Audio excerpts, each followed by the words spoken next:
Vauquelin, I mean, I think very highly of Vauquelin. He may hang on. I mean, he's going to be podium for sure. And as of now, I mean, depending on what happens tomorrow, but if this is the situation before the time trial, Almeida will have to have a good day, and then he will win the Tour of Switzerland, but not by much. Everybody, welcome back to the Move Plus. I'm Spencer Martin. I'm here with Johan Bruyneel, and we are breaking down the first 6 stages of the Tour of Switzerland, as well as speculating on who we think is going to win the overall, and then clean up a few news items from the week, racing action at the Tour of Belgium, gear restrictions, rules coming from the UCI, and we'll get Johan's thoughts on all of it. But Johan, before we do that, Tour of Switzerland, today Jordi Meeus wins the sprint finish over Davide Ballerini and Louis Ascii. Oddly, Joao Almeida, the heavy favorite, who everyone now still assumes is going to win, is not in the leader's jersey yet. Kevin Vauquelin from Arkea B&B Hotels is leading. Julian Alaphilippe blast from the past in second place. And then Almeida in third, 39 seconds back. But we have an uphill finish tomorrow and a time trial on Sunday. So he's kind of the leader in the clubhouse. But what have been your thoughts on the Tour of Switzerland so far? Well, yeah, first of all, Spencer, first of all, welcome to the same continent. Yeah, you know, you're in the UK, so we're closer now. Yeah, stage one is basically where it all got messed up. You know, I still can't believe that a group of about 30 riders went away. They took 3.5 minutes or 3 minutes 40 on the peloton. Almeida was in the peloton, so he was the heavy favorite before the race. And so you could say, well, you know, 340, there's always going to be one or two guys from the breakaway that will be difficult to catch. It's still the case if you look at the GC today. I personally had expected that the big rival for Almeida would have been Ben O'Connor, because he was in the breakaway also. But Ben O'Connor has lost little bits of time here and there. And now the big rival is Kevin Vauquelin, who's a very, very difficult guy to beat. He's a young rider. He goes really well uphill. He can time trial well. I still think that Almeida is going to win, especially because the last time trial, it's not a time trial, it's a climb. It's 9 kilometers at 8%. The last 5 kilometers are close to 10%. So it's a climb, right? And there, although you have to say, you know, Vauquelin is climbing really well. He has time trial skills. But I think that it's the form, it's the physical condition that's going to have the upper hand. Every time it was really, really hard uphill, Almeida has shown that he was the best and the strongest. Especially that stage he won, that was quite the performance. Attacking, I think, probably like 3K from the top, and then keeping that gap until the finish with 40K to go or something. You know, if Almeida wins the Tour of Switzerland, that would be quite something, you know, because he already won the Tour of Romandy. What else? He won. What else did he win? He won another. I think I said this spring, I was like, does this guy ever win anything? He's never going to win anything. And then that was after Paris-Nice. Wins Tour of Basque Country, wins Tour of Country. Yeah, exactly. Yeah. This last two races, and then he's probably going to win Tour of Switzerland. It's likely he wins the Tour of Switzerland. So, listen, he's the best rider there, and he's also in amazing shape. Independently whether he wins or not, what I'm thinking about when I see him climbing and attacking and putting the hurt on the whole peloton, and yes, it is not the strongest field, you know, compared to the Dauphiné, or the best riders were in Dauphiné, but still, Tour of Switzerland is a hard race, and then, you know, imagine thinking the rivals of Almeida and UAE, especially Visma, when they see Almeida, this is the guy who will work for Pogačar. You know, and he has shown already, you know, if Almeida gets his opportunities in other races, he is an amazing teammate for Pogačar in the Tour. He was last year. He's been, you know, he's a great teammate. So, it's an interesting Tour of Switzerland. You know, he has to take every opportunity he can. And I've been thinking, we'll see. I mean, in hindsight, it's easy to say, of course, but let's just assume that Vauquelin does an amazing time trial and Almeida loses it by 15, 20 seconds. I was thinking the stage he won, which was stage 4, no? Stage 3 or 4? He won stage 4. 4, and yeah. Almost won stage 5. Probably yeah, so he dropped O'Connor. And then who was behind him? There was 2 or 3 guys. It was only behind him and 2 other guys. And then Vauquelin made it back, I think. But there was a moment where it was Almeida and three other riders, And then I was thinking, okay, well, now with 40K to go, why don't you just lose another 10 seconds, get with these 4 guys? These other 3 guys are going to ride full gas to the finish also. And the gap would have been a lot bigger. Interesting. So anyway, these are things that you can think afterwards, right? It's very difficult to make those decisions on the go and on the spot because you don't know. You don't know. O'Connor was dropped, and I think Vauquelin was dropped, and it was not much. They were dropped like 15 seconds Vauquelin and maybe 30 seconds O'Connor, which, from the beginning, if you see the composition of the breakaway, you can say, okay, these are the 2 guys I need to, catch up with, So I think ultimately he's now 39 seconds down, I think. Even if it comes down to the time trial, it's a hard climb time trial. And the way he's riding, although we have to say also, we've seen, for example, in Paris-Nice, he had this amazing performance on this climb where he dropped Jonas and then let Jan Christen win, I think, who, by the way, is not a good teammate at all, I have to say. And I think we've seen the interview of Mikkel Björk where he was very critical about his own teammate. I don't know if it's because he's in Switzerland and he's young and ambitious. And anyway, I haven't seen, maybe now that Almeida is strongly in a position to win, he's going to change his attitude. But for now, he's not been the best teammate. But yeah, I just think that on that climb, he's going to do it. But I was saying, we saw in Algarve that he actually didn't do a good time trial the last day, or was it the second last day? But we thought that he would win the time trial. He actually didn't. And I think he was 5th or 6th and lost a substantial amount of time. So we'll see. But he's still my favorite to win the Tour of Switzerland. Well, I guess so if he's the favorite, and maybe part of the reason he didn't wait also on the waiting, like it can sound good in theory, but like if you think back to Sebastian Reichenbach at the 2018 Giro, they waited for him, like Dumoulin and Pinot, and then like he couldn't do anything when he got up there. So you don't know what's back there. Yeah, exactly. You can wait, and then it's like, well, wait, I waited for you, and now you can't pull. Yeah. But who's the biggest rival? It's kind of a weird GC where you have like Oscar Onley's in 4th at 121 back. He looks like the second strongest rider to me. Like he won stage 5, like really impressive. Almeida caught him on that final climb, and then he still out sprints Almeida. Yeah. It almost looked like Almeida wasn't quite sure where the finish line was. No, I think there was a gentleman's agreement, Spencer. It looked unusual. It looked unnatural. Yeah, because otherwise Only would never have pulled the way he was pulling. They made an agreement, and Almeida sprinted, but you could see that it was not. I mean, okay, it was a real sprint, but they had the same interest, right? And I think they both won. They both won that day. And do you think you think he'll end up second eventually? Vauquelin is a good rider.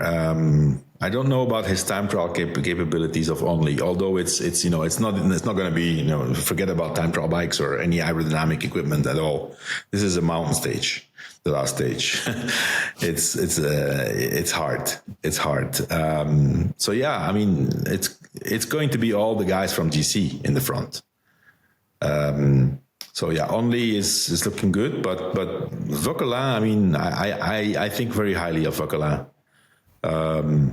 He may hang on. I mean, he's going to be podium for sure. And as of now, I mean, depending on what happens tomorrow, but if this is the situation before the time trial, Almeida will have to have a good day. and then he will win the Tour of Switzerland, but not by much. Let's say Almeida wins. I'm just looking at they did the same time trial last year, I believe, or maybe not exactly the same. No, I don't think so. Hold on 1 second. Yeah, you're right. It was different, but it was an uphill final time trial, 16K long. And Almeida, what's odd about this is like, it does seem like time trialing still matters for some reason. I mean, it's like you and George were talking about Contador sprinting to the every kilometer on climbs, where it's, I guess that doesn't work in a time trial. Like, it's so your time trialing ability still kind of matters. Yeah, Kevin Vauquelin like winning, it seems a little, that would be hard to hold him off by 40 seconds, especially assuming Almeida takes a little bit of time tomorrow. It's a tough uphill finish. I'm pulling it up right now. It is stage 7 is 4K long at 8%. So, okay. I mean, probably will be gaps on the way to the finish line. Yeah. Almeida's going to take more time tomorrow. Yeah. He needs to take every opportunity he can. Yeah. With 4 kilometers, 8%, that's, he can take another 15, 20 seconds tomorrow. So in that case, then Almeida, I think Almeida has it in the bag. That's a roundabout way of me asking, where is Kevin Vauquelin going next year? Like, who's he racing for next year? Ineos. Probably Ineos. Done. Do we like this? Like, how do we feel about this transfer? I mean, I don't know. I mean, it depends what happens with Ineos and the whole, their whole dynamics, They've been racing differently this year. I've heard and read that Brailsford is coming back, that Geraint Thomas is getting him a senior manager role. So things need to change. It's. I thought for a while that they were not interested in keeping the team going. That apparently is not true. But yeah, I mean, why not? Why not? Yeah. They're not the top team anymore now, but they want to come back to being one of the top teams. So we'll see. It's not a bad team, Like, well, your favorite guys, Patrick and Benji, were having an interesting debate about their roster. And they're kind of, the problem is they have a lot of guys like Kevin Vauquelin. Like, they have a lot of people that would be very good at helping you win a Grand Tour if you had a Grand Tour winner. Mm-hmm. But then they don't have anyone that's at the sharp end of that spear. But then they also don't like Victor Langoletti, really good racer, maybe not like a purebred domestique, but like he's really good at like racking up small results and like just positioning himself in the group and racing. Yeah, but it's in secondary races, Spencer. But if you never, I agree, but like I've just been thinking, if you forget how to win, like institutionally, does that infect the whole organization? Is what I've been wondering. Like, have they forgotten? It can turn around. Look, we've seen it. Look at, for example, Decathlon AG2R. It's a different team, man. It's they're racing differently. They have they're race to win. Little Trek. It's look what happened in the last 2-3 years to Little Trek. It means XDS Astana too. Yeah. That's the biggest turnaround we've ever seen.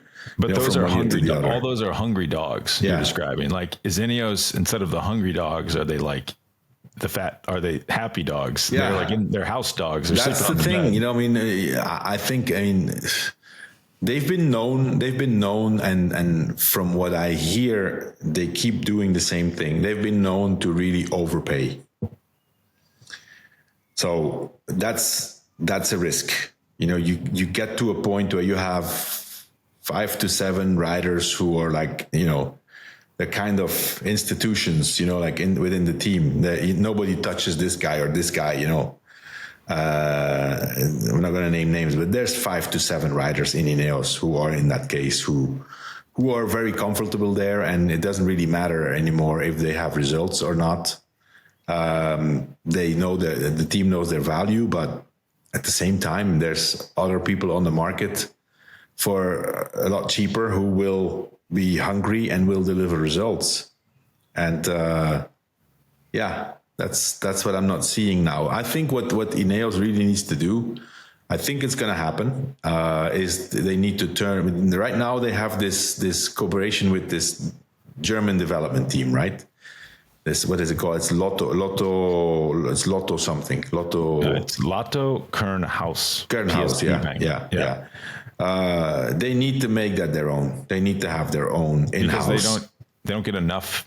They don't have enough slots on the team, basically. Yeah, like, but they need to have their own in-house development team. That's, a team like that they need to have their own. They need to have their junior team, their under 23 team, and or at least their own under 23 team, which I think will happen.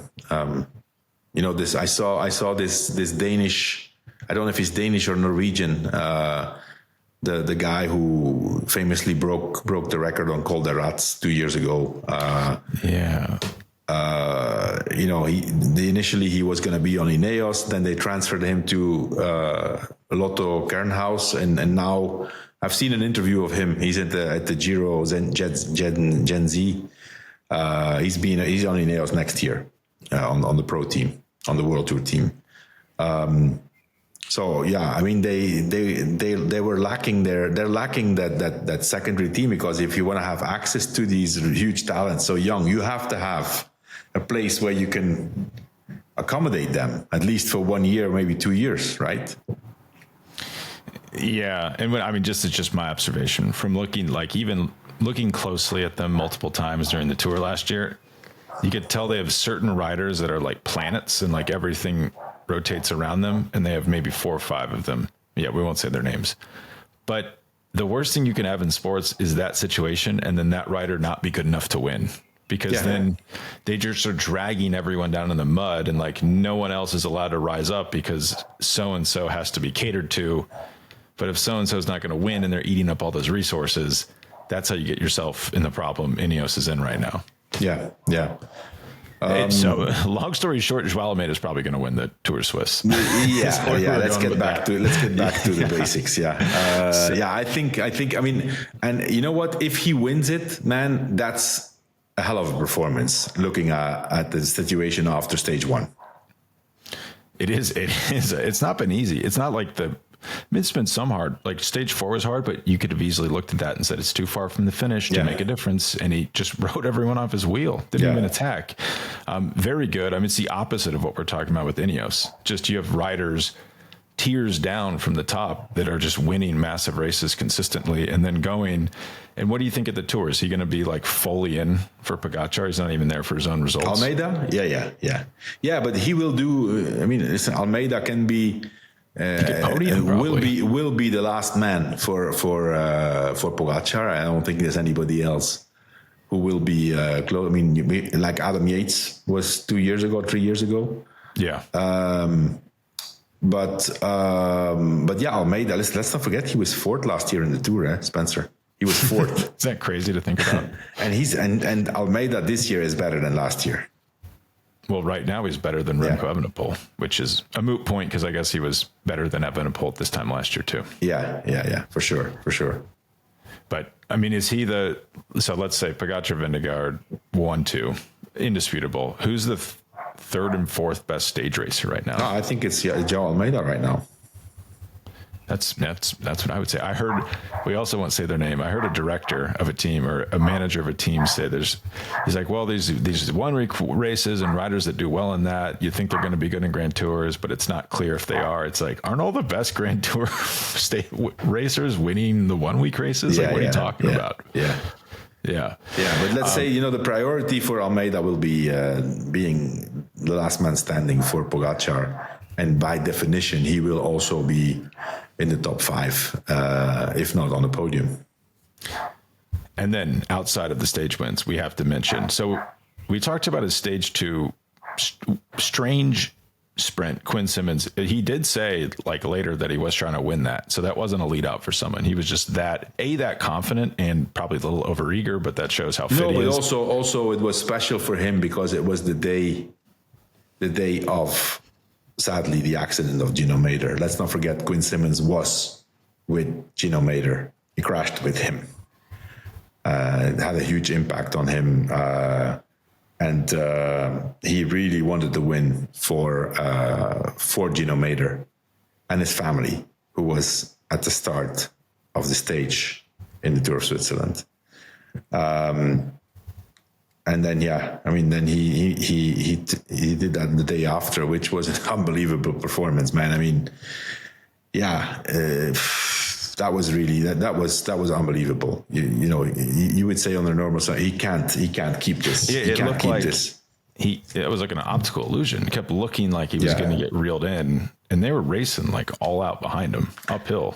Yeah, well, I've seen a stat here. I don't know if it's true or not, but apparently Quinn Simmons in the final of that stage he won. He did 430 watts for 36 minutes. Really? I'm gonna write that down.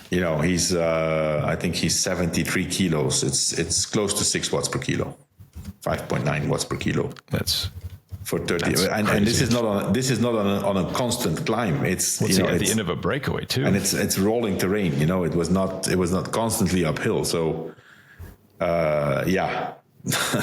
that's pretty impressive.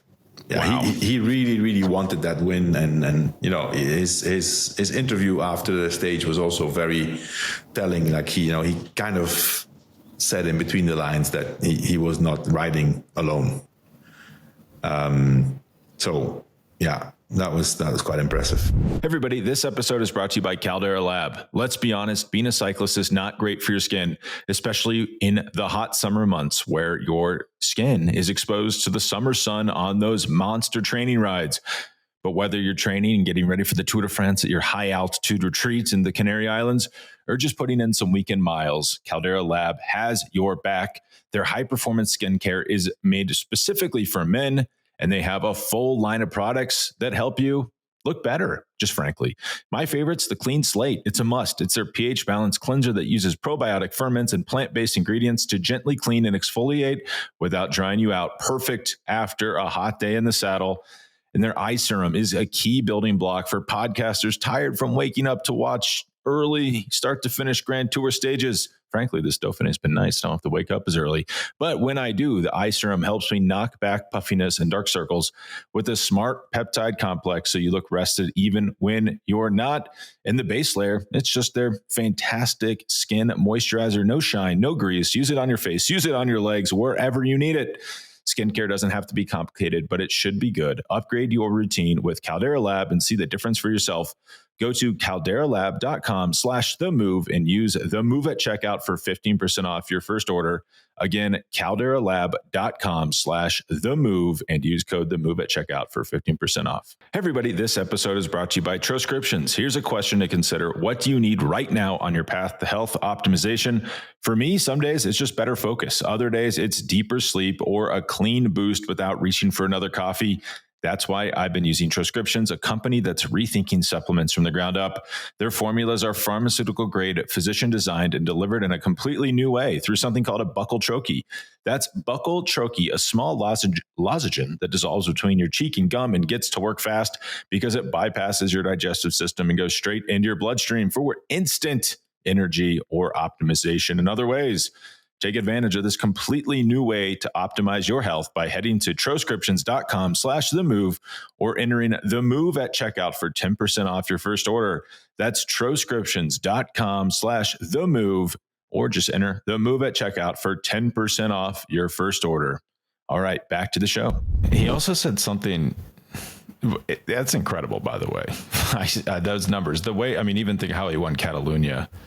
You imagine like that stage, like what are the power numbers on this guy? Mm-hmm. They must be unbelievable. So that confirms it. But he's like, I wanted to win in the American national champions jersey because I can't remember the last time it happened. And I was thinking it might be like George Hincapie or someone. I haven't looked through the stats yet, but I will before our show with him on Monday. But it's been a long time since an American in the national champions jersey won a World Tour race. Yeah. So long I have not unearthed it yet. So please send it in if you know it.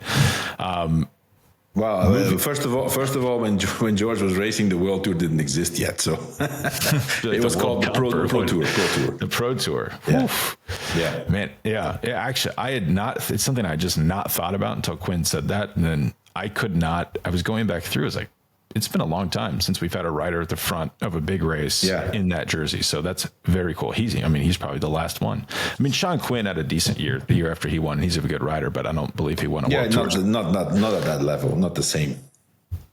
No, I mean, Quinn Simmons, we don't need to get into the Quinn Simmons conversation now, but I'm curious to see, I assume he's not going to the Tour. Like, is there any chance if he do well? You know, he said he I think he hinted towards, you know, with this form, they'd better take me to the Tour. I mean, not with these strong words, but something along those lines. He said he was hoping to go to the Tour.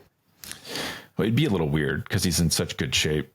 Like really good shape, and he's there. It's not like he's doing anything. He's and listen. This guy can win stages, or I mean, a stage with this condition. I mean, I don't know what the objectives are. You know, they initially, I think the plan was to go with Skelmose for the GC. Now Skelmose, I think he's still going. But he had an issue. He had a sickness or something, or he had to pull out of the Tour of Swiss at the last moment. So he didn't do Dauphiné, he didn't do Tour of Switzerland. But he's still going to be going to the Tour and will be the leader for GC. But that's like a top 5 goal, I would say. You know, he was 5th, I think, in last year's Vuelta. So well, top like 5. Wiesma showed at the Giro, like you can have multiple situations. Like they had Van Aert going for stage wins, and but I mean, also too, it's staring us in the face. We're on Ineos. Who could they get? Oscar Onley would be the obvious. Like that's kind of crazy. He's British, not even a target of that team. Well, that's the thing. What I have never really understood quite well, you know, because there's been a lot of really good British riders who have not been on Ineos. I mean, like young riders tend to prefer to go to other teams initially. Yeah, it's like FDJ has a ton of that's Visma. Where they So unclear. We'll keep our eyes on it. Dave Brailsford might be coming back. I did hear that too. So I think that's going to be. This is. I mean, listen. I don't know exactly. I'm a bit lost in what's going on at the management level right now at Ineos, but it's clear that the moment Brailsford left, it was not the same anymore. I mean, you can see in the Netflix documentary when he comes in for a stage and it's like different. Yeah. Like everyone's just acting differently. Yeah. So. I think it's, you know, it's not necessarily doing things differently, but it's just the charisma, you know, the personality, you know, it's the strong captain on a ship, you know, where otherwise there's different people for different, and there's not one person that's really in charge with a strong personality who everybody respects. Yeah. So Tour Belgium, it's our annual Jasper Phillips and Tim Merlier showdown. And Crashfest. And it's hot. Look, oddly looks very hot. Mm-hmm. So Tim Merlier wins stage 1. Looks unbelievable, by the way. Wow.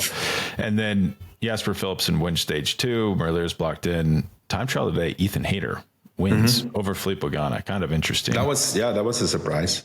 Yeah. Another British rider beating an Ineos rider. Strange. Who's not on Ineos. But he was on Ineos, though.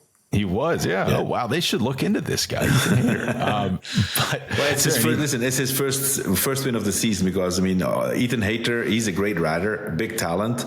But until today, he's been nowhere, like not even close to have good results.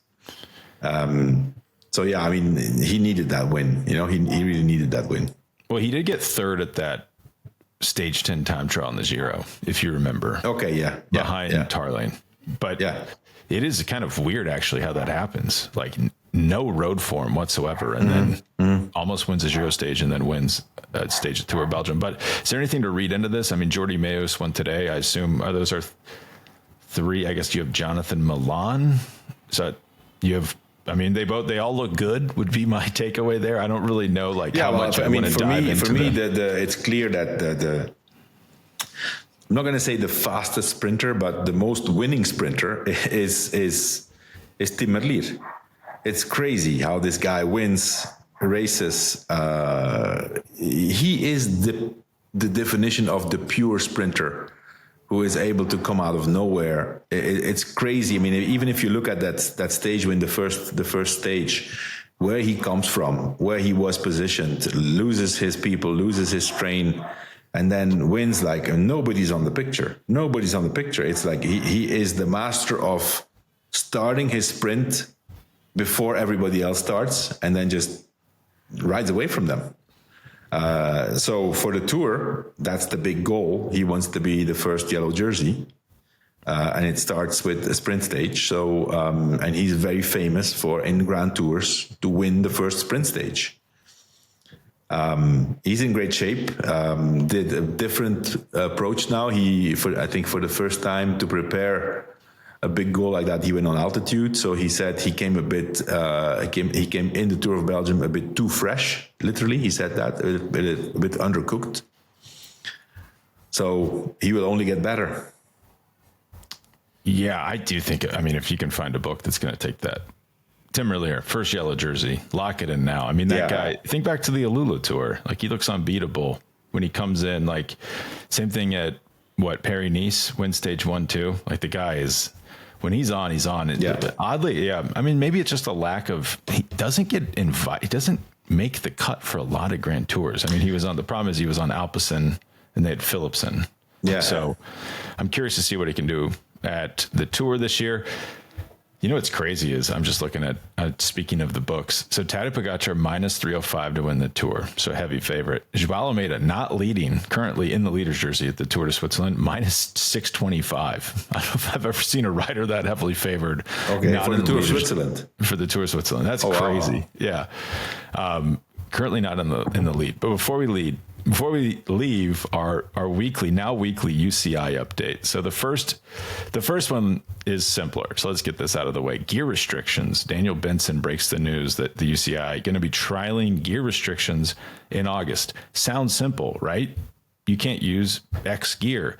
Well, not really, because gears, like, your gearing changes with your wheel size as well. So if you're running like big wheels, like I've always thought people in like local road races should run like 42s, because you're getting like, the amount of meters that you're moving every time you do a pedal stroke is greater because your wheels are so tall, basically.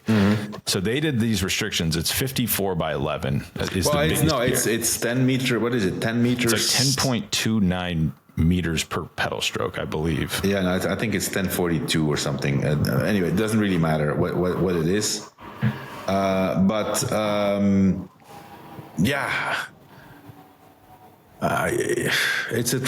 a trial, and they're gonna do. Are they going to do rollouts though, like junior races? You remember those? Well, I mean, what's really amazing, Spencer, is like, I cannot believe that this is.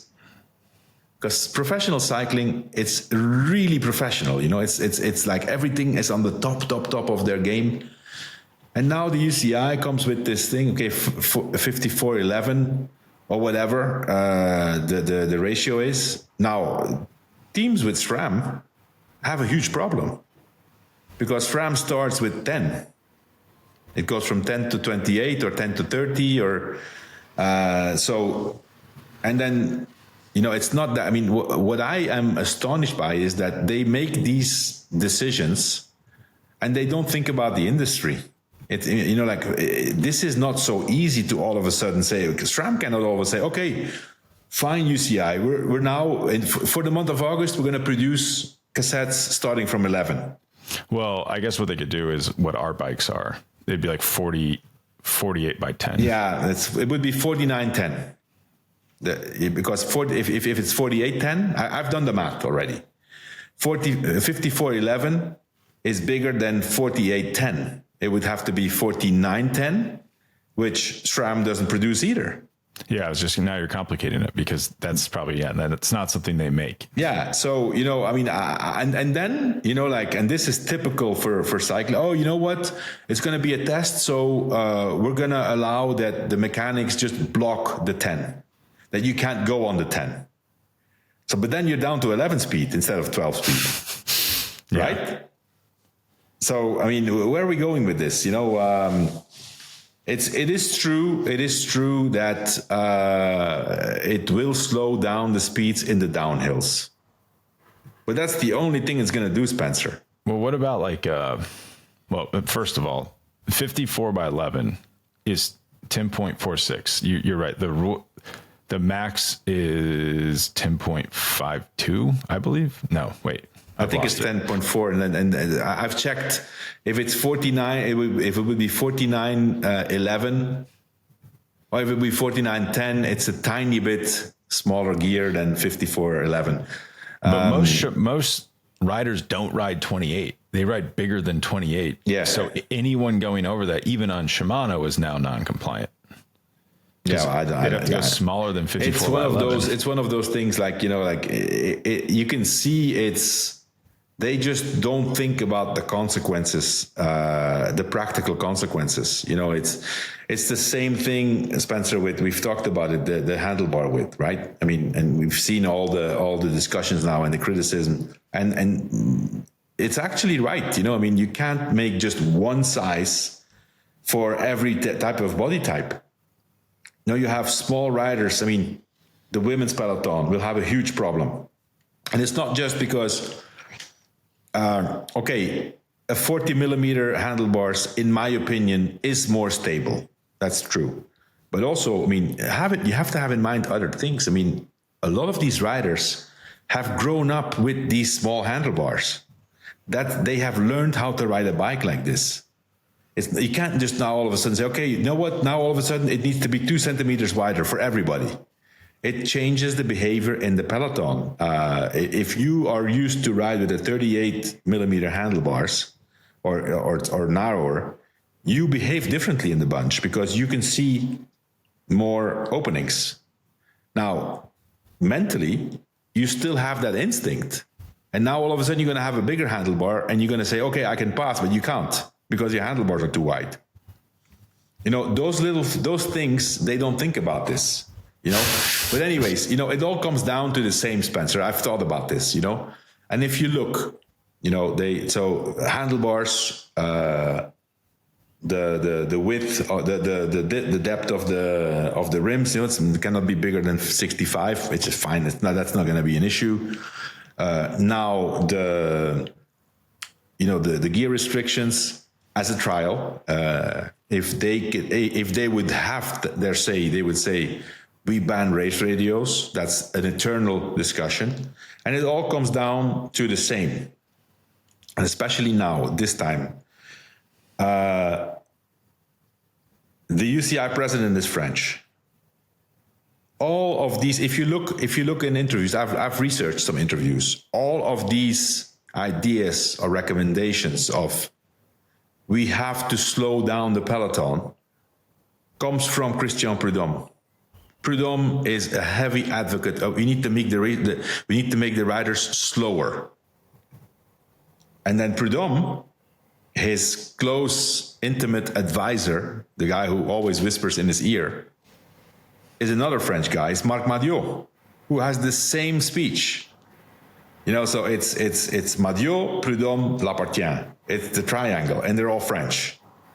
And if you go and research some interviews, and you will see they're all speaking in the same direction. And they say, yeah, Safe R, you know, this entity that they have set up for the safety is recommending this, but there needs to be more thought about this. And then you cannot have one rule for every single. Right, it's the same like with the length of the handlebars for the time trial. There's different. That was a mess. By the way. Then at some point there's the different size for taller riders and for smaller riders, right? I would even go further than that. I would even say, Spencer, the weight limit of a bike is also not fair. It needs to be in comparison. Absolutely not fair. It needs to be in comparison with the body size, right? Because if you're Nairo, you could ride a much lighter bike. I mean, listen. Today I was watching, Spencer. Today I was watching the Giro, what they call the baby Giro, the Giro Gen Z, right? Next gen, maybe. Next gen, yeah. whatever. Yeah. and not next gen, yeah, sorry. So until yesterday, this Belgian rider, Jarno Widar, huge talent climber, it was in the lead. If you look at this guy, he is so tiny. This guy rides with handlebars like this. I mean, you cannot put this guy on a 40 millimeter handlebars. He's gonna be riding like with the chopper. No, it's true. It's true. So, I mean, I can understand that there's certain limits, but it needs to be, in comparison with every single person. So yeah, we'll see. I mean, listen, whatever we say, it doesn't matter. They don't care. They don't care about the criticism. They don't care, but they're going to have to. And especially what I see also is that, they could not care less about businesses and the industry. I know people who have invested 3 or 4 years worth of resources in creating special fast handlebars. Man, this is a disaster for these people. I know one person, he is going to go bankrupt because he's invested so much into having a special, state-of-the-art handlebar, a very popular handlebar, and he's going to go bust. So the issue is the downhills, because if you have a 62, if you have a 62.10 and you're going downhill, you're going to be flying on that thing. Yeah. Do you think too, like in a sprint finish, like if everyone is like moving down the cassette in the 62, are they making, once the group hits in sprint finishes, they never do, Spencer. It's the 62 is in time trials. Like, no. They're going damn near 45 miles an hour. Yeah. I mean, the speeds are high, but I don't think on the flat, Spencer, I don't think it's going to be that much of a difference in the speed. I think it's not so much. I mean, especially in the sprint, for the downhills, I get it. And I think that kind of makes sense, right? That makes sense. Especially if it's a downhill where you can keep pedaling and you either want to get away or have to take risks to come back. It makes sense. So, okay, fine, let's do that. But not in this way now that all of a sudden there's one huge manufacturer who has to change his whole production because the UCI says that you can't use those cassettes anymore.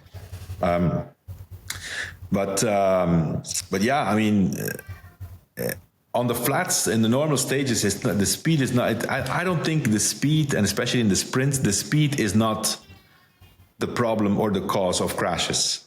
It's the way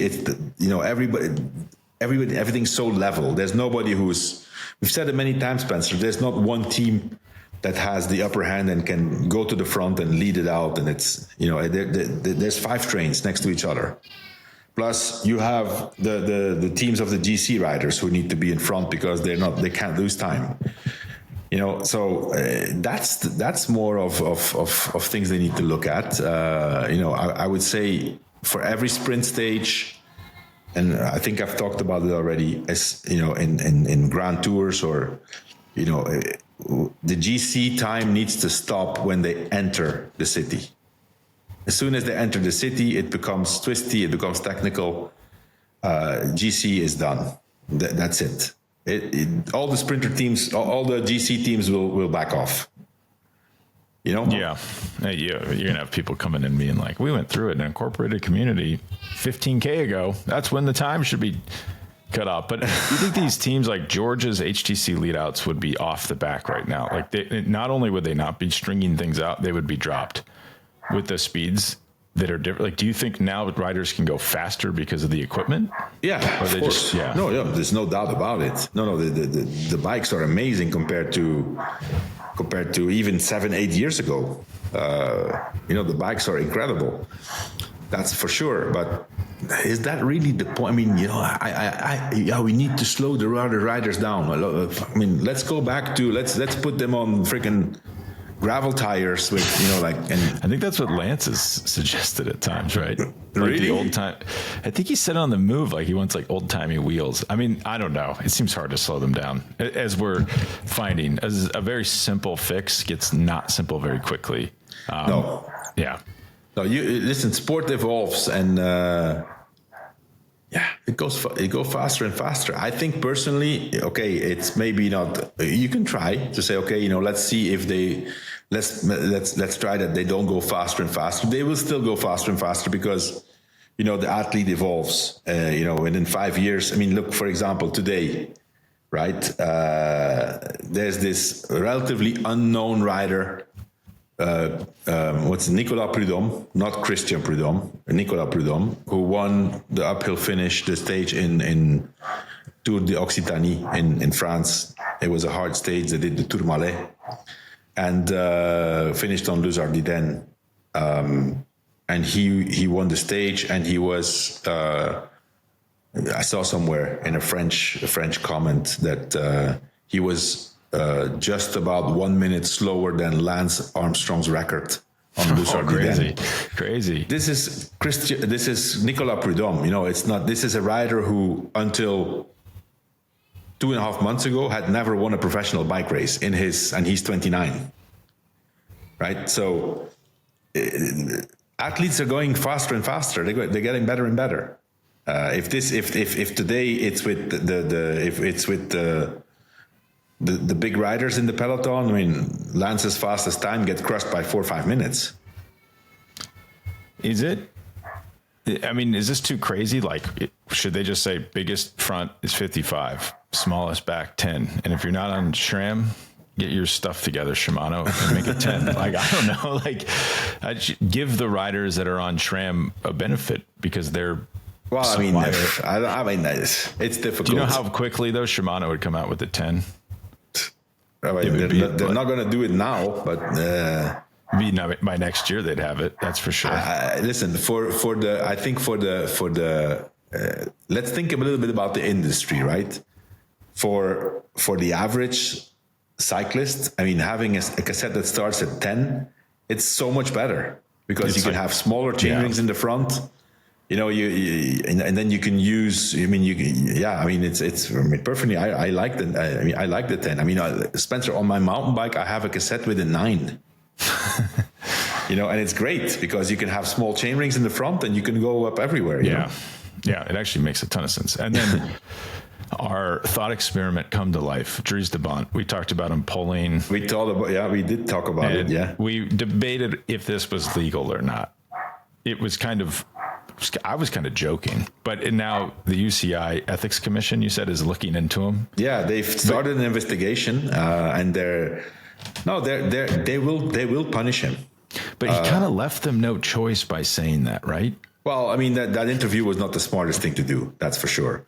Leaving no choice. Okay, listen. At the end of the day, the guy is looking for his future. He's on the market. That interview was obviously not good. It was not smart. But then, hey, if it's really true, who's at fault here? Is it the rider, De Bondt, or is it the DS? It's the DS. Of EF? I think it's. If that's true, what he said, right? Yeah. If it's true, what he said, hey, if you can do something today, it could have good consequences for your future. Whatever. Is that a job offer? So I'm curious to see what's going to happen there. Then again, it happens. It happens that, I mean, if is the fact that I under the assumption that Joao Almeida and Oscar Only made an agreement, is that legal? Is that? I guess the thing is, we'll never know, right? No, of course not. But I think it's logical. It's logical that, and Joao Almeida was professional enough to make it look like a real sprint. But we've seen many times, Spencer, that they make an agreement. Hey, you get the stage. We collaborate. I don't sprint.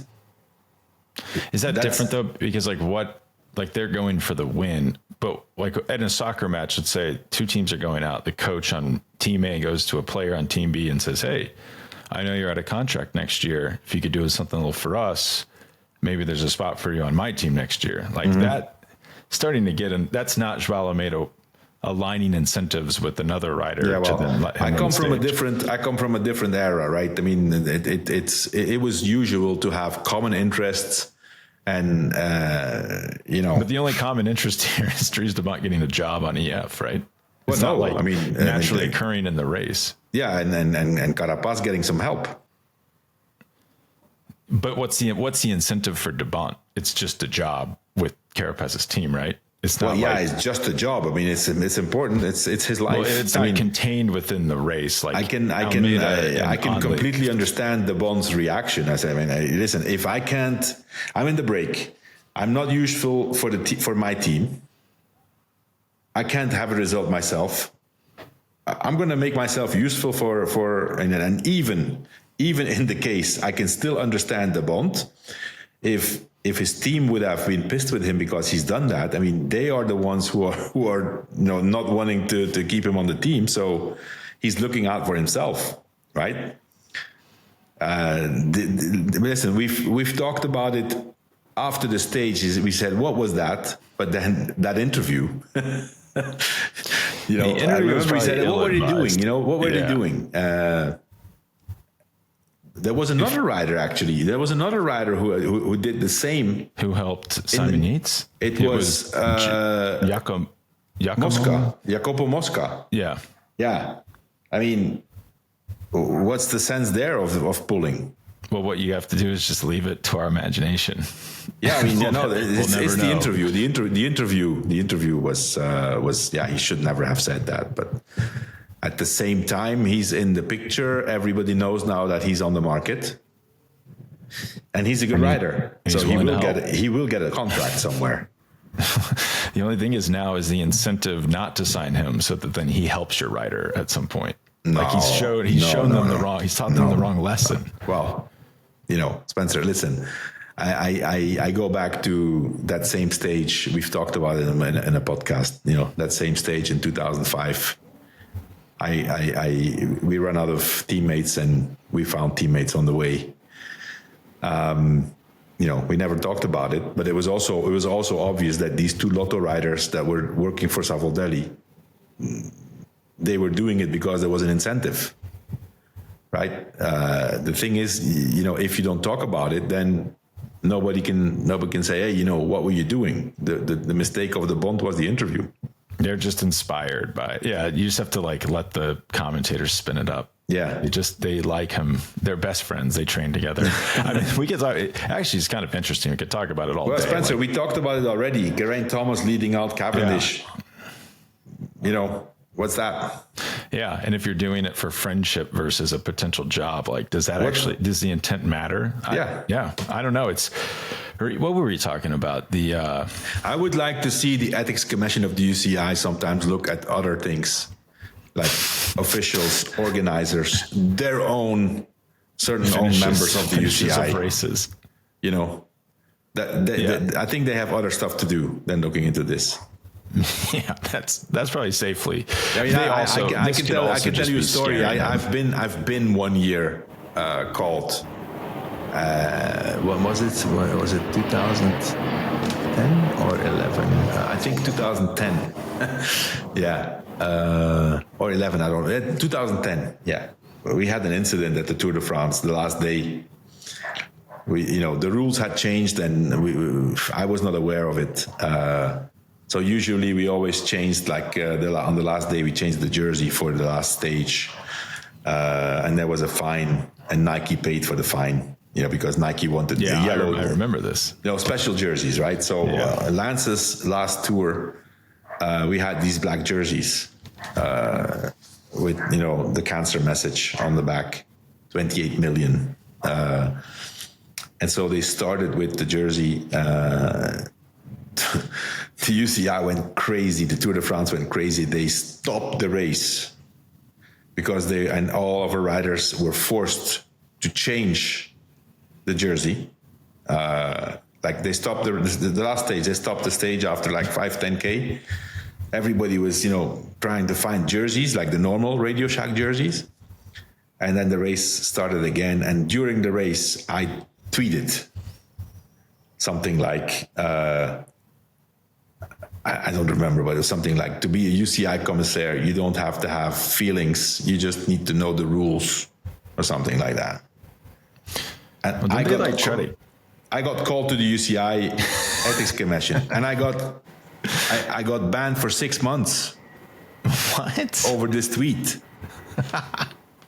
That's like authoritarianism. Yeah, that was like an appetizer for my lifelong ban. That's a crazy long ban. That's longer than. There's probably people tested positive for EPO at one point. They got smaller bans than that. Yeah, there's plenty of people who admitted to doping who got suspended 6 months. I mean, I can tell you a few.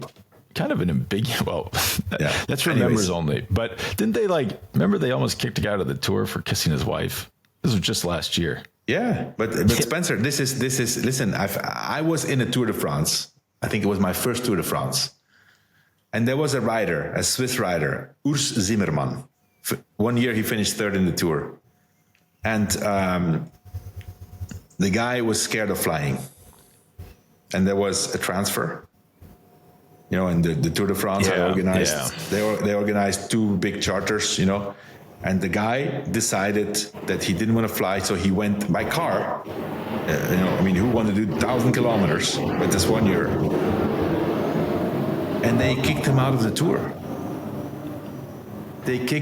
Tour.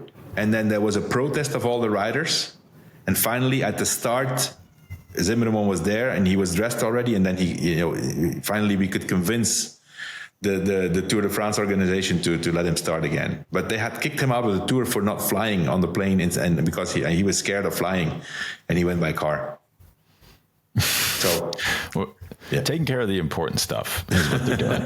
Well, anything else, Johan, before we take off? Yeah, well, I can tell many stories. We should do. Yeah. Anyways, that is a crazy story, by the way. Getting kicked out for taking the car. I know they're militant about that, but I think it's more to keep people from flying on private jets, not sitting in a car with a soigneur. Yeah, exactly. All right. Well, thanks so much. And we will be back on Monday with George, I hope, to break down the last 2 days of Tour Suisse and then log off for like a week and a half before the tour. Okay. All right, Spencer. Thanks. All right. Bye.